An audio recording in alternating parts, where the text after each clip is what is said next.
Prologue. Had I known the expo would force me to face her, I'd have called in sick. Or staged my disappearance.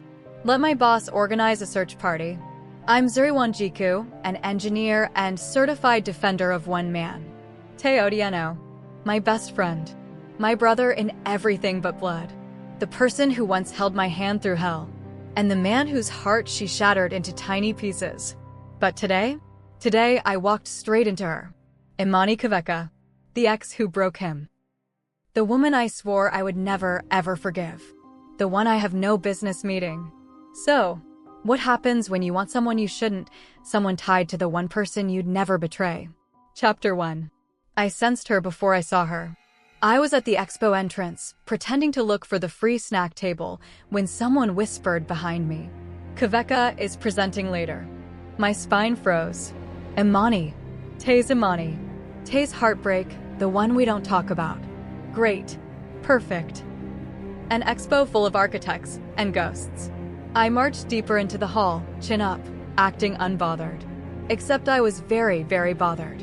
Not because of her, but because of everything she represented.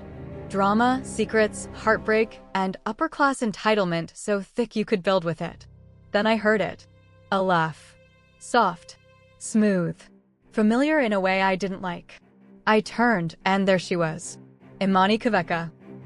Looking like she'd walked straight out of one of those fashion magazines I used to flip through in campus, but never actually buy.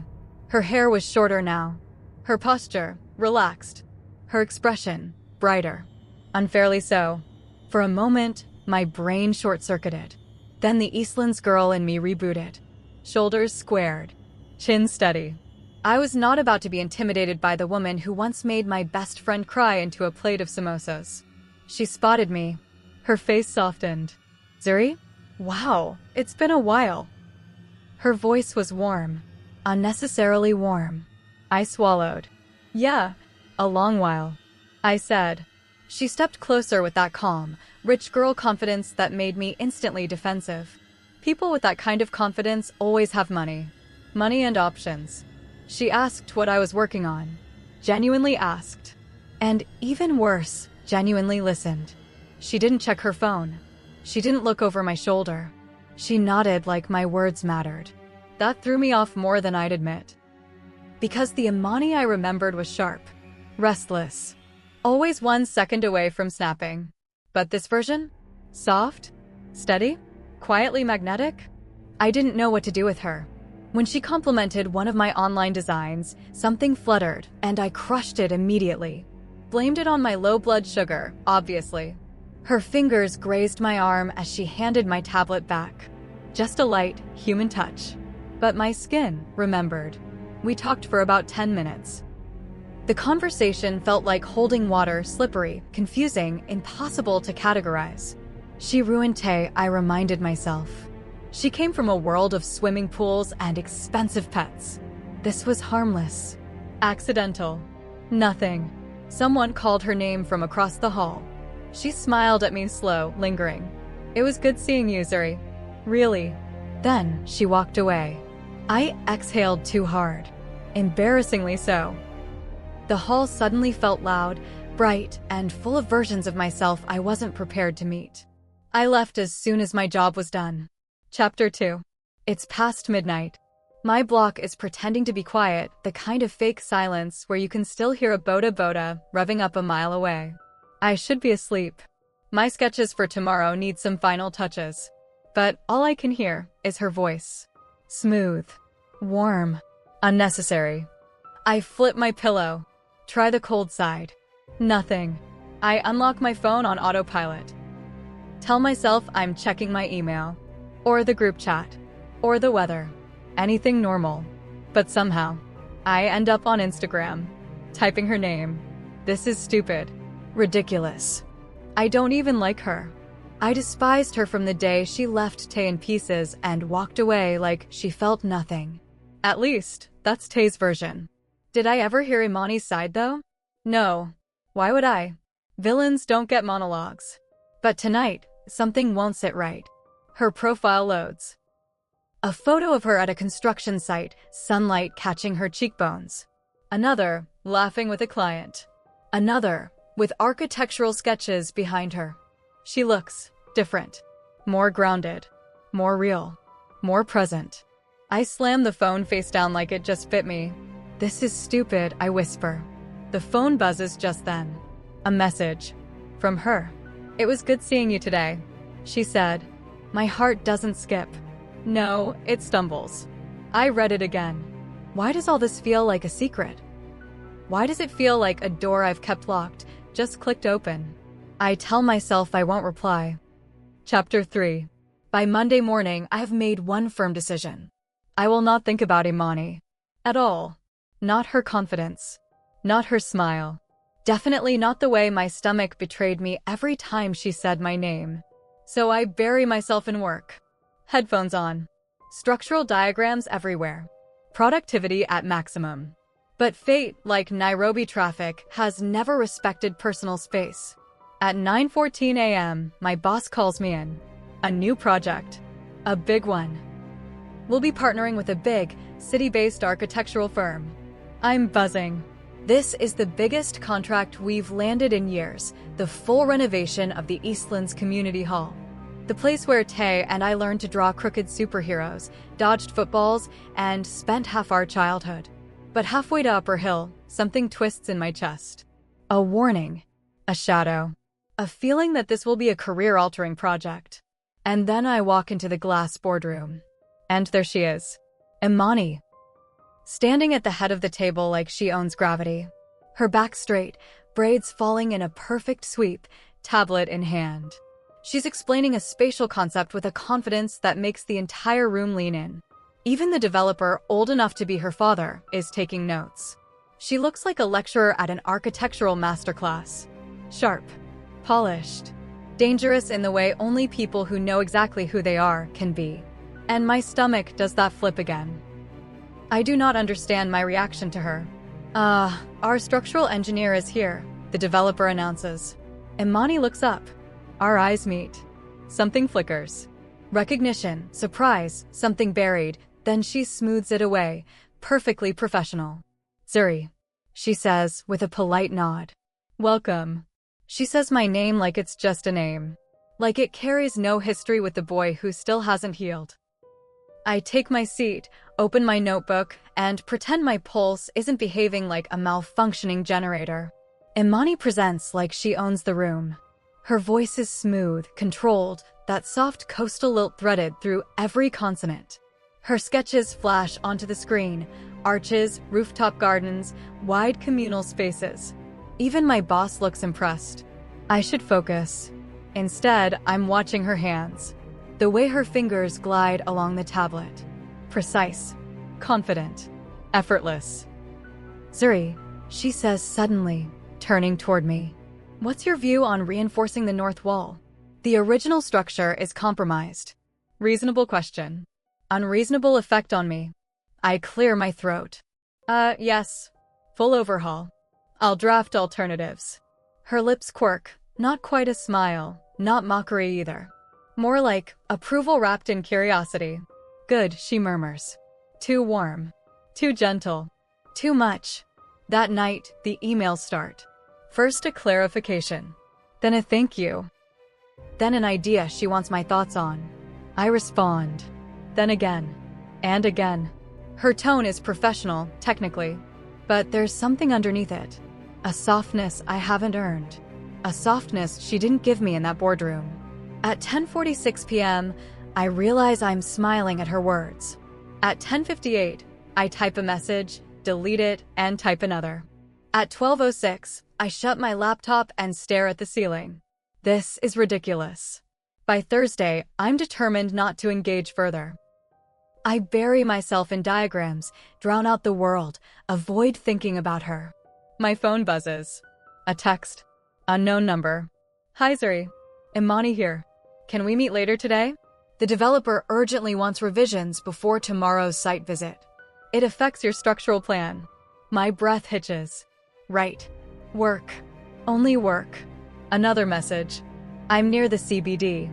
Tell me where is convenient. I should say the office. Where witnesses exist. Where rationality exists. Instead, I text. There's a coffee shop beside the National Archives. 5 p.m. Why? Why would I choose soft lighting and intimate corner tables? I am my own worst enemy. The air shifts the moment I see her. Imani is already seated, tablet open, cup of something foam-topped in front of her. Cream blazer. Wide-leg trousers. Loose curls grazing her cheek. She looks like a fully funded architectural dream. She looks up. Smiles. My ribs tighten. Zuri, she says softly. Thanks for coming. I sit, praying she can't hear my heartbeat from across the table. She turns the tablet toward me. The sponsors want expanded youth workshop areas. More open space. More load adjustments. All real. All urgent. But the way she explains it, leaning in, voice low, eyes locked on me, turns the practical into something else. You grew up here, she says. You understand this site in ways I don't. I trust your instincts. The words land too heavily. We can do it, I manage. I'll redo the SketchUp. I figured. She says, smiling. Warm. Warmer than her emails. Warmer than anything she has any right showing me. I wanted to say that in person, she adds. It felt too important for text. Right. Work. So why does it feel like she pulled my chair out on a date? A silence settles, thick, charged. I look at her. She looks at me. Suddenly we are no longer discussing renovation plans. Suddenly I am aware of her perfume. Of our knees almost touching. Of her gaze lingering on my mouth for one dangerous second too long. I sip my coffee. Break the moment. Barely. Let's get through the revisions, I say. But something invisible has already threaded between us. We debate. Challenge each other. Push and pull over design choices. It sparks. She argues for an open-air mezzanine. I counter with wind-load numbers. She pushes for flow. I hold the line on stability. The back and forth is electric. At one point, she leans in, tapping my diagram. Her fingers brush mine. We freeze. A fraction of a second. A tiny, meaningless touch. Yet it feels like a match strike. She pulls back slowly. I pull back too fast. Her lips twitch. Zuri, she murmurs, amused, voice low. I'm not trying to intimidate you. You're not intimidating me, I lie, boldly and poorly. Her eyes soften. Good. That good trails down my spine like unwelcome electricity. And then it happens. The waiter brings refills. Sets the mugs down. I slide mine closer. Imani watches me. Not the coffee. Not the sketches. Me. I'm glad we're working together, she says quietly. You challenge me. In a refreshing way. My brain stutters. This is a professional collaboration. Yes. A small, knowing smile. Before I can answer, my phone buzzes. A message from Taye. Can we talk? Something feels off about this project. About her. And about you. My chest caves in. Imani notices. Is everything okay? Yeah. I lie. Just work. She studies my face too long, like she's trying to read whatever I'm trying to hide. We finalize the plan. Pack up. Stand. She hesitates, just for a heartbeat, like she wants to say something bigger, deeper, heavier. Instead, she says, see you tomorrow, Zuri. My name sinks low in her voice. And then she's gone, leaving me with cold coffee, revised sketches, and a heart pounding too loudly for something that was supposed to be strictly professional. A meeting that shouldn't have happened. And one I absolutely cannot tell Taye about. Walking home, the world feels tilted. Like my body is moving, but the rest of me stayed behind in that cafe seat. My hands feel strange. My chest too tight. My thoughts sprinting in circles. I keep replaying it. Her voice. Her eyes. Her kindness. That tiny accidental touch that felt anything but accidental. None of this is normal. I stop under a jacaranda tree, purple petals soft under my feet, and the truth rises, uninvited, undeniable. I didn't know what that moment meant. But my body did. And it terrifies me. Chapter 4. The next morning's site visit is worse. Much worse. God, this place, I whisper. Imani steps up beside me. You grew up here. Not a question. A muscle jumps in my jaw. Yeah. She doesn't look at the building. She looks at me with an intensity that I don't know how to receive. Like she's studying not the building but me, the girl who lived in its shadow. We walk inside. Our footsteps echo. The air smells like old timber and nostalgia. I'm thinking of opening up this section, she says, pointing at a load-bearing wall. No, that compromises stability, I say without thinking. She turns, eyebrow raised. And if I redesign the internal support? We'd still need to. She steps closer. Too close. I can smell her perfume, something soft, like citrus and sea breeze. My mouth goes dry. Her voice drops, low, quiet. My heartbeat stumbles. She says softly, "Show me," handing me her tablet. I grab my tablet and pull up the structural scan. She leans over my shoulder, warm and steady and entirely too present. "This beam is the issue," I murmur, tapping the screen. "If we redistribute load here." Her breath grazes my ear. "You're good at this." My heart stutters. I step back so fast I nearly trip. Imani catches me by the waist, steadying me with a soft touch. My entire body short-circuits. I step back so fast I almost trip. Imani straightens, steadies me by the waist, tilting her head slightly. "Did I?" she begins. "No," I blurt. "I'm just warm." "Warm? Really, Zuri?" She bites back a smile. I pretend not to see. My phone buzzes. A message from Taye. He texts, "You didn't tell me you'd already seen her." I freeze. Because this is the friend who shared exams, heartbreaks, and matata rides with me since we were kids. The friend she once dated. The wound we never fully talked about. A second message arrives. A photo. Someone took pictures of the site visit. I'm in the background. Imani is turned toward me. The angle looks intimate. Too intimate.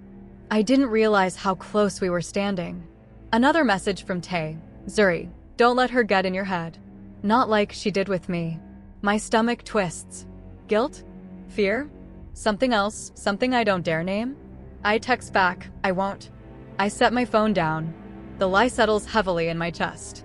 Because something is happening. Something I can't explain. Something I don't have a name for. And I know, undeniably, painfully, that I'm lying. Chapter 5. It begins with a single late-night voice note. Not dramatic. Just Imani speaking softly about a detail she finally cracked in the atrium design. "I'll show you tomorrow," she says. It made me think of what you said about natural light. Her voice at night hits different. Warmer. Unarmored. Like she saves her softness for the dark. I listened to the voice note once. Then again. Then save it before I can talk myself out of it. I foolishly ask how her day was. She responds with another voice note. Her voice full of humor. "Zuri, you won't believe what the contractor tried today." She pauses, overcome with laughter. He suggested, very confidently, that we save money by using those plastic gazebo poles for a load-bearing column. A beat. Her dry, unimpressed tone follows. The man wanted to hold up a building with vibes and a prayer. I laugh into my pillow. Too loudly. Too easily. Anyone who's lived in Kenya understands this energy. People who always want to cut corners. Soon, we're having tiny inside jokes, nothing planned. Her dramatic coastal flair. Her deliberate mispronunciation of some words. The way she exaggerates her frustration like she's narrating a telenovela. In the coming days, I start checking my phone more than I should. Ante notices. "Why are you smiling at your phone like that?" he teases one afternoon. My thumb hits the lock screen too fast. It's nothing. Work. Clients. A half-truth wrapped around half-guilt. He nods, but something hangs in the air, something tight, something unspoken. 4 days later, Imani invites me to her studio. The room is sunlit, quiet, scented faintly of eucalyptus oil and pencil shavings. Tracing paper is scattered everywhere like she's mid-thought and refuses to let any idea escape. "Come," she says softly. "Let me show you something." She spreads out her sketches, raw, confident, alive. She walks me through her concepts with that calm cadence she uses when she knows she's onto something. I watch her hands. Elegant. Precise. She was born into a world that taught her to take up space. I was born into one that taught me to earn every inch. Maybe she senses that because out of nowhere, she glances at me and says, "You've been quiet." I shrug, eyes still on the drawings. Before I can think twice, I mutter, "Sometimes I feel behind." Like everyone else has a blueprint for their life, and I'm still drafting mine. She studies me, really studies me. "Zuri," she says, voice low and sure, "you're exactly where you need to be." She hesitates, just long enough that I look up. Imani leans against the drafting table, her tone quieter. "People think life has been smooth for me," she says. "Upper-class Niali upbringing. Polished. Calm. But that's not the full story." A thoughtful tap of her pencil. "But that's not true. My failed relationships. Like with Taye. I cared about him. I did. But something always felt slightly off. Like I was performing a role I didn't quite fit into." My breath catches. Imani continues, slower now. "I kept trying to be the kind of girlfriend I thought I was supposed to be. But the more I tried, the more I felt like I was outside my own life, watching myself act." A soft exhale. "It took me a long time to admit that maybe the version of love I was chasing wasn't the one that feels natural to me." She glances at me briefly, but enough. "I'm still figuring things out," she says. A pause. "But I'm closer now than I was then. So just be patient with yourself, Zuri." Heat rises in my chest. "I totally get you." I mutter. Sometimes I look at buildings and wonder why everything holds together better than I do. It comes out too honest, too naked. I regret it instantly. I look away, pretending I'm studying the drawing, but my voice betrays me with a small, shaky laugh meant to cover the crack. Imani doesn't laugh. She doesn't tease. Her whole expression shifts, focus turning soft, eyes steady on me like she's seeing something I didn't mean to show. "Zuri," she says quietly. And there's no judgment in it. Just concern. Warm. Intentional. That's what breaks something open. Not because of the confession, but because of what her eyes say without words. Silence fills the space. Charged. Revealing more than either of us can name. And then she folds me into her. A warm, steadying hug meant to anchor me, not confuse me, though it does both. Her chin rests against my shoulder. Her breath brushes my neck, gentle, unhurried. She holds me like she's giving me a place to stop, as if to ease my insecurities, just for a moment. I should pull back, I thought, but I don't. She loosens her arms first, but doesn't step away immediately. The space between us feels altered, charged, complicated, quietly dangerous. I walk out trying to steady my breathing, but her warmth lingers, threading itself into my steps. By the time I reach home, the truth settles under my ribs. I whisper it into the empty room. This stopped being innocent. And she felt it too. By morning, I swear myself into distance. No more voice notes. No more accidental touches. No more space for whatever this is becoming. But life and architecture have other plans. Chapter 6. I wasn't supposed to feel her breath on my neck again. Not the next night. Not ever. But there we were, Imani and I, leaning over the same blueprint, rain drumming against Nairobi like a warning, and my heart absolutely refusing to behave. Let me explain. The day had already begun on a confusing note. I woke up with that hug replaying in my head, the warmth of it, the length of it, the way it lingered like it hadn't finished saying what it needed to say. A cold shower didn't help. Then came the knock. Taye. He stepped into my apartment with that careful energy he gets when something is bothering him, but he's pretending to be fine. He opened my fridge, judged its contents, and finally said, "Zoo, you okay? You've been off. Off." If only he knew how on I'd been. I blamed work. Half-truth. The other half had a name, a voice, and a smile that refused to leave me alone. Taye leaned back on my counter. "Just be careful with her, yeah? Imani isn't who you remember." Something in my chest tightened, sharp and precise. A tightness hit my chest, fast, sharp. I tried to joke it off. "Since when do you care who I remember?" He didn't laugh.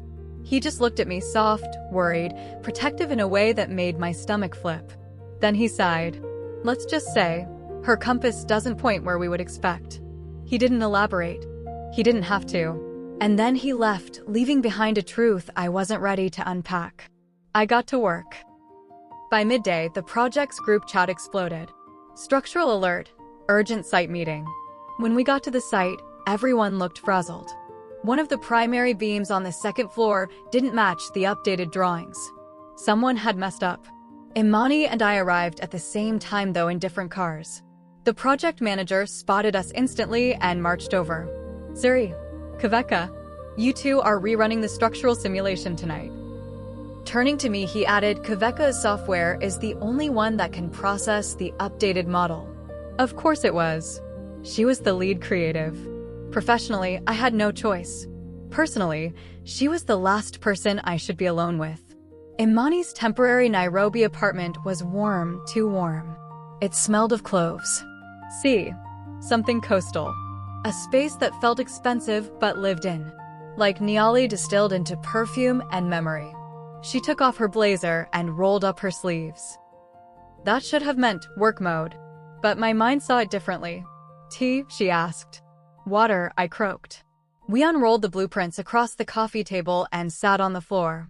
Our knees brushed immediately. Tiny contact. Big reaction. You're tense, she murmured. I'm fine. You're lying. I glared. She smiled softly, knowingly, and that smile was dangerous. We bent over the blueprint. Her shoulder against mine. Her breath grazing my cheek. I pulled back a little too quickly. She noticed. Zuri, she said quietly. You don't have to pretend with me. My heart flipped. I hated that she could still read me. Outside, thunder rolled. The lights flickered once, twice, then steadied. We turned on a small desk lamp. Warm, golden, intimate light filled the room. Everything felt softer. Too soft. We kept working, but the air had changed. Every time our fingers brushed the same page. Every time our elbows touched, it felt like leaning over the edge of something. Then it happened. We both reached for the same pen. My hand landed on hers. Her fingers curled slightly, just enough to let me know she felt it too. The room stilled. Her voice dropped to a whisper. Careful, Zuri. We're crossing lines we can't redraw.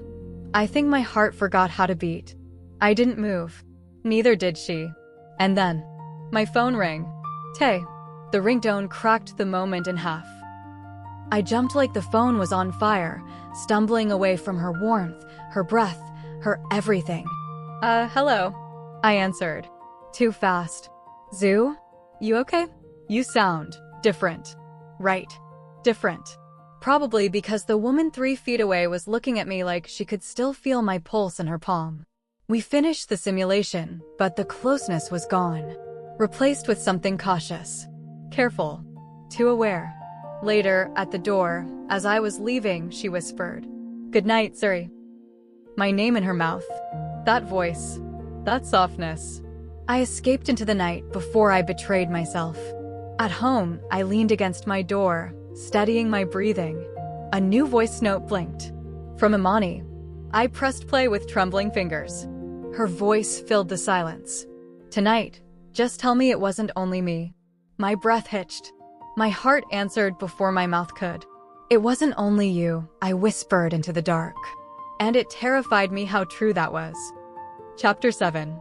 In the days that followed, I did what any woman with questionable self-control and a dangerously attractive colleague would do. I ignored Imani for 2 full days. Airplane mode. Selective amnesia. Olympic-level avoidance. It would have worked if my brain wasn't a traitor. Every time I tried to focus on work or food or anything, her voice cut through my thoughts like she lived there rent-free. On day 2, just when I thought I'd reclaimed my sanity, my phone buzzed. A voice note. From her. I stared at it like it was radioactive. Or delicious. Or both. I hit play. Zuri. Just checking in. You've been quiet. I'm not pushing. Just hoping you're okay. She wasn't flirting. She was being gentle. Which was worse. My chest tightened. I shoved my phone into my pocket before I could do something reckless. That's when someone knocked on my door. I opened to find Taye. With mandazis, with 2 cups of tea, and a face full of mischief. Zuri, he sang. Why do you look like you're losing an argument with your feelings? I laughed, too fast, too high, too guilty. We fell into our usual rhythm of banter, teasing, and familiar safety. Then he sighed. Soft. Heavy. I think I'm ready to start dating again. Something in me dipped, not for him, but for what that meant. He studied me. You know, back with Imani. I kept thinking something was off with me.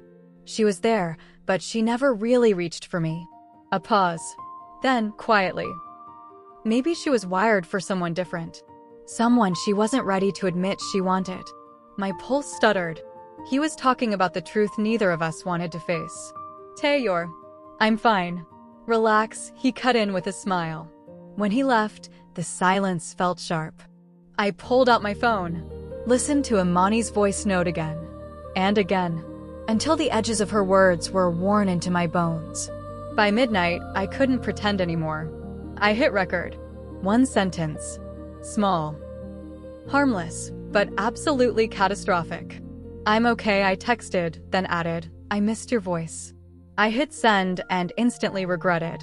When I saw her typing back, my breath caught. Because this wasn't work anymore. And no lie I told myself could drown that out. Chapter 8. Imani didn't reply immediately, which was good. And terrible. And good again. It gave me 20 whole minutes to panic, pace, rehearse a fake apology, consider deleting the entire chat, and question what kind of grown woman admits she missed someone's voice, like she's writing in a diary with a glitter pen. When her voice note finally came in, I nearly dropped my phone. I pressed play. I missed yours too, she said. Soft, unhurried, dangerously sincere. My heart did something unprofessional. Then another message popped up. Are you awake? It was 11:47 p.m. Only two kinds of people text you at 11:47 p.m. The ones who change your life, or the ones who ruin it. I typed yes, then deleted it. Then typed yeah, why? Deleted that too. Finally sent yeah. Her typing bubbles appeared instantly. Can I call? She asked. In a few minutes, I was picking her call. Zuri, she breathed, like she'd been storing my name somewhere warm the whole day. And just like that, whatever distance I was pretending to build evaporated. We talked. About nothing and everything. About a contractor who cemented his own shoe into a slab, then walked off like a distressed flamingo. About her aunt's dramatic telenovela commentary. About my neighbor who cooks tilapia loudly at 1 a.m. Because apparently, the ancestors demand midnight fish. It was the kind of late-night talk where laughter slips easily, walls lower on their own, and truths wander closer to the surface. Then she said it. Come over. My throat tightened. Now. Yes. Just. I want to see you. Properly. Without voice notes. Every sensible part of me protested. But I was already grabbing my hoodie. Her place felt different that night. Not because anything had changed. It had the same chairs, same warm coastal scent, same neatly pinned sketches. It felt different because we had changed. Or maybe we just stopped pretending. She stood by her drafting table, hair loosely tied, eyes soft in a way that felt treacherous. Hey, she said, voice soft. 3 letters. But they disarmed me. Hey, I replied. We moved slowly, like people approaching a cliff they weren't sure they should jump off. She showed me updated sketches. Pretended this was normal. And I pretended my heart wasn't beating away like it was trying to escape. Zuri, she said quietly. I looked up. And something in the air shifted. Not loudly. Not dramatically. Just a quiet pull. The kind people pretend not to feel even when it's tugging at their bones. She stepped closer. I didn't step back. Her fingertips brushed my jaw. Barely. Asking a question without words. Everything in me answered. But neither of us moved fully. It was a suspended moment. Hesitation, breath, fear, want. All held between us like a line drawn in soft chalk. Then she whispered. Tell me to stop. I should have. I didn't. My voice came out small. I don't want you to stop. Something flickered in her eyes. Relief, worry, hunger, tenderness. A blend so vulnerable it hit me deeper than the touch. She leaned in first. I met her halfway. The kiss wasn't rushed. It was a hesitation made physical. A pause against my lips. A question trembling between us. A breath shared but not claimed. Her mouth hovered against mine. Once, like testing the shape of a secret. And I felt everything in me come undone. I froze. So did she. We stayed like that, barely touching, listening to each other breathe. Then she exhaled softly into my mouth, whispering, "Zuri." My name felt like a confession. I kissed her back, hesitant, unsure. But enough. Enough for her to understand. Enough for me to understand. Enough to guarantee nothing would go back to normal. When we finally pulled apart, the world didn't snap back. It rearranged itself quietly. She rested her forehead against mine. "We shouldn't have done that," she whispered. "I know." But neither of us moved. Neither apologized. And in the electric, terrifying silence that followed, one truth settled in my chest. This wasn't the ending of anything. It was the beginning. Hi ladies. Thanks for sticking around till the end. I'm just one African storyteller, sharing love stories the world told us to hide. Please subscribe and help keep these voices alive, one story at a time.